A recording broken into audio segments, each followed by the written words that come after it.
Bermuda housing border सामने एक काली पूजा जोरसोर चली काली पूजा बहु वर्ष है चली आज जो मैत्री माणा मान नेतृत्व में एक मेलोडी टीम भजन समारोह बहु उच्चकोटर आमर माणा मान नेतृत्व में परिवेशन करा मते से जेतु डाकी मु स्टेज रे रही से वेलकम कली स्वागत कली धन्यवाद देली। शांति क्लब तरफ काली महोत्सव जोरसोर जो करा बहु लोक प्रसाद सेवन करी अन्नदान करा ये अन्नदान एक महत्व काम धर्म काम मंगल काम तेणु मु समस्त को धन्यवाद देउछु। सुंदर जगत रे सुंदर ही रुहंतु। काली यात्रार आनंद को आपण माने उच्चकोटर भाव में आनंदर महोत्सव को पालन कर मंगल हम समस्त मंगल हम ओडिशार प्रगति हेले आम राज्यर लोक मान प्रगति हम शांति रे दुख दुर्दशा दूरी करने समस्त को आशीर्वाद मागुची।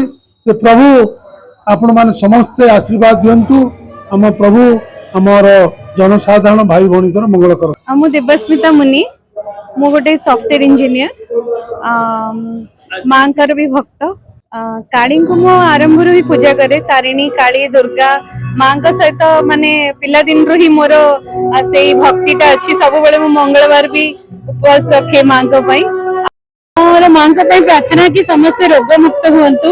आमे देखि 2020 रे केमती कोविड आस्तिला भगवान करंतु आउ सेमिति केबे न आसु आ समस्त निजर देहर देखभाल करंतु आ भल से खुशी रे रुहंतु। वर्षाली काली पूजा होची आ मु एठरे गोटे एग्जीक्यूटिव मेंबर अछि आ प्रति वर्ष कलश यात्रा रे हमर कलश यात्रा सोमवार दिन हेतिला आमे 15 जन लेडीज जाइथिलु कुआखाई नदी रो पानी आनिथिलु आ तापरे काली मध्ये आज गीता पाठ हेतिला।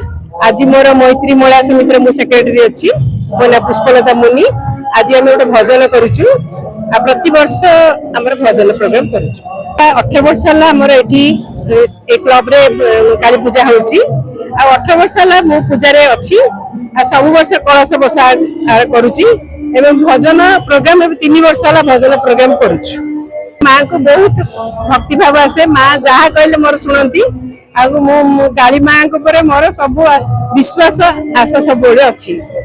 आज हमर अछि मैत्री सांस्कृतिक कार्यक्रम भजन करूछु काली आ गोटे मेलोडी अछि पर दिन भसानी अछि मदमुक्त आ समस्त जाइकि आमे भसानी रे ले जाइकि उपस्थित हु कुआखाई रे आमे सब विसर्जन करा होची आ सब शांति श्रृंखला रे सब होची।